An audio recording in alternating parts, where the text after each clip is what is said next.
All right, so what vitamins and supplements do I take as an eye doctor to help maximize my eye health, prevent eye disease, and improve my eyesight? So in today's video, I'm going to be breaking down my supplement routine and what I take to help my eyes, my brain, my stress levels, even my physical fitness.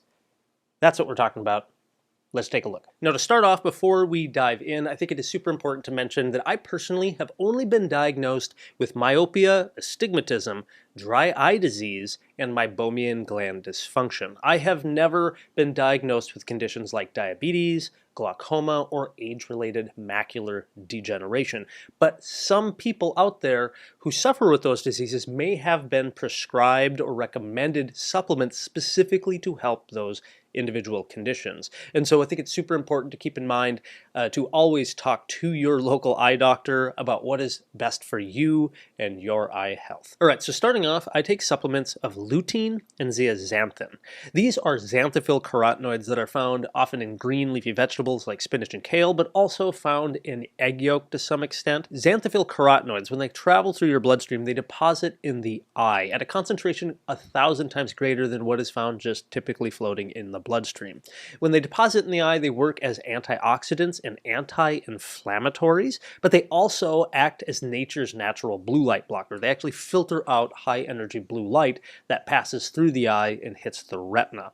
Research has shown that people who take supplements of xanthophyll carotenoids such as lutein and zeaxanthin can boost the macular pigment in the retina, and that is associated with a reduced risk of aging eye diseases such as macular degeneration.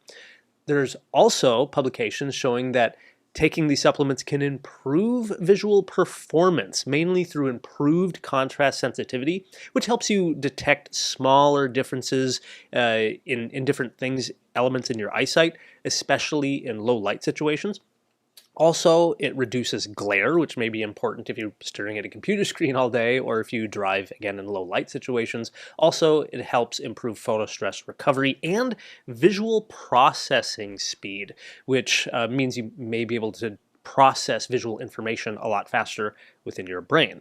There's also research showing that supplementation of these carotenoids can improve cognition and memory in adults, and a newer publication shows similar results when children are taking this type of supplement. There's also publications showing that lutein and zeaxanthin can help with stress levels, sleep, and with dry eyes. And then a very new publication just found that taking these types of supplements can reduce the inflammatory cytokines which are linked to atherosclerosis development, which is the reason why we develop heart attack and stroke. For lutein, I take somewhere between 10 and 20 milligrams a day, and for zeaxanthin, between 2 and 4 milligrams a day. And as far as the research goes for these two supplements, I consider it to be pretty moderate to strong evidence. Next up is that of curcumin or curcuminoids, which is a derivative of turmeric. This has been used in many clinical studies as of late because of its antioxidant and anti-inflammatory properties, being studied for metabolic disease, diabetes, cancer, Alzheimer's, skin care, and even as a pain therapeutic. In the eye care space, it's been used in research for retinal disease, mainly because of its, again, antioxidant and anti-inflammatory properties, but also in dry eye research. The research on retinal disease is mainly done in animals, such as in mice, so it's definitely lacking in human studies in that specific area, but there are human studies looking at it as a benefit for dry eye disease, and so that's primarily why I choose to take it. Now, historically, curcuminoids are known to have a poor bioavailability, meaning even though you ingest it, your body doesn't necessarily absorb it all that well. So it's often paired with something called piperin, which is an alkaloid of black pepper. And so when taken together, your intestinal wall can better absorb these curcuminoids and then also process it in the liver better. So frequently, or in the past, I used to take about 1,000 milligrams of curcumin a day mixed with about 10-15 milligrams of piperin.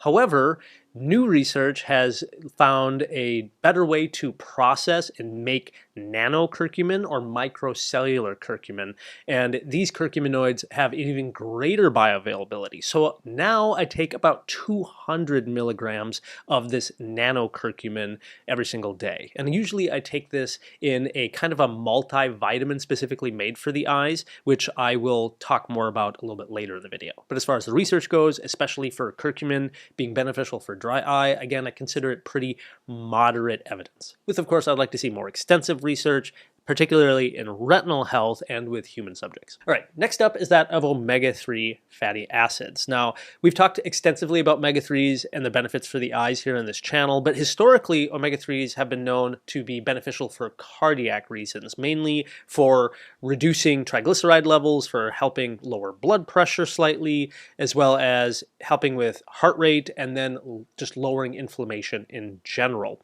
Now, that's not without controversy, but at least in the eye care space, they have found that the omega-3s have a significant impact on both eye health and brain health, specifically in the form of DHA omega-3. In fact, about 50 to 60% of the fatty acid content found within the phospholipid membranes of rod photoreceptors in the retina are made up of DHA. With pretty extensive research showing that people who consume more oily fish have a reduced risk of not only developing, but also reduced risk of progression in retinal diseases such as diabetic retinopathy and macular degeneration, both of which are pretty common and potentially blinding retinal conditions. There's also a lot of research on the use of omega-3s for helping dry eye disease. It's not without controversy. Again, we've done several videos on that, and the research is pretty extensive and kind of goes all over the place. But myself, I have personally experienced improvement in my dry eye scores and dry eye symptoms when taking omega-3s, so that's one of the reasons why I choose to continue taking it. Now, I personally try really hard to eat a healthy diet first, which includes eating oily fish at least twice a week, but I take supplements of somewhere between 1,000 milligrams and 2,400 milligrams of omega-3s every single day.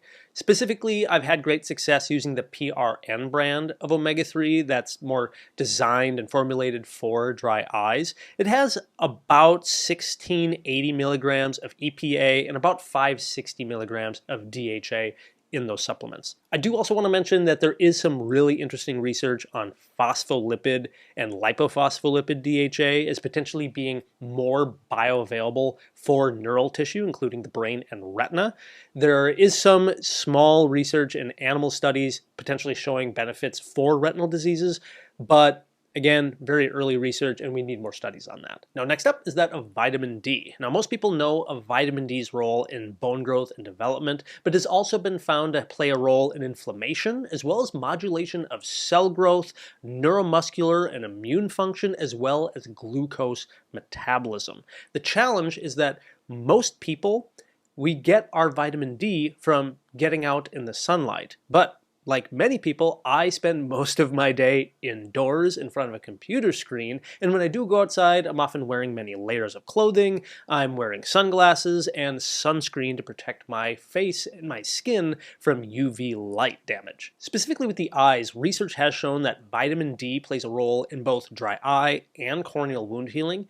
I find the evidence kind of low to moderate, and I would like to see more research on that, but for the other benefits of vitamin D, and knowing that I just don't get much sunlight, that is one of the reasons why I choose to take a supplement. Now, because many foods are fortified with vitamin D, and there is a real risk of vitamin D toxicity, I choose to only take about 1,000 to 2,000 international units of vitamin D3 a day. And in fact, I get most of that from taking other supplements because it's often included in other forms of supplementation, such as the PRN omega-3 that I take has vitamin D3 in it, and another supplement I take for my eyes also has vitamin D in it, which again we'll be talking about in just a little bit. Next is astaxanthin. Astaxanthin is a carotenoid that has about 40 times the antioxidant capacity of other beta-carotene-like carotenoids, and I recently did a video going more in depth on the research about the eyes and astaxanthin, but it's been found to improve blood flow to certain components of the eye, helping with eye strain, dry eyes, and potentially slowing down cataract development. I think the research in the eyes is still pretty weak evidence, and I think we need more studies on that. But there is pretty modest evidence on astaxanthin on skin health, and it has been shown to help improve production and the quality of sebum expression, which may play a role in the development and helping my meibomian glands produce better. It also has been shown in research to help with matrix metalloproteinase production as well as inflammation in the skin. Again, all things that may help with my meibomian gland and dry eye. I personally take about 12 milligrams of astaxanthin every other day or so. I don't take it every day because I'm also getting astaxanthin in my diet just through eating oily fish. Now, in the past, I used to take individual pills or tablets for each one of these supplements, but recently Blink NutriTears came out, which is a supplement from Bausch & Lomb based on a couple of studies for dry eye. And this contains a lot of these supplements that I've talked about, including lutein, zeaxanthin, vitamin D, and the curcuminoids. And so I've consolidated down to just taking one of these supplements a day alongside my omega-3s and occasionally my astaxanthin. Because, you know, who wants to take a buffet of supplements all day? And then on a side note, I also take about 5 milligrams of creatine every day. And there is research into creatine being benefit for depression and maybe brain health, but I primarily take it for the most well-known reason of athletic performance and muscle development. I also, on occasion, will take an electrolyte mix of the dry eye drink or the dry eye drink PM, which the PM version has some melatonin in it, which I do like a lot when I go on big traveling trips where I go give lectures in early mornings and then I'm usually up late at night socializing. And so those sort of drinks can help me sleep a little bit better. Now, just because I choose to take a supplement does not mean that you should. Many of these supplements can interact with medications or cause problems when taken in excess. So I think it's always important to consult with your local family doctor as well as with your eye doctor if you are ever considering to take a supplement. Also, I always encourage people to focus on the fundamentals, things like diet, exercise, and sleep. In fact, sleep is a really interesting subject in the field of eye care right now. So if you want to see more information about that, including tips on what I've done to help improve my own sleep habits, then check out my future video that I'll be putting up over here to the side. Or if you're interested in learning more about diets and how they affect the eye, whether it be the ketogenic diet or intermittent fasting, then check out my next series coming up over here. Otherwise, Dr. Allen here from Dr. Eye Health. Thank you so much for joining me. Keep an eye on it, and we'll see you in those next videos.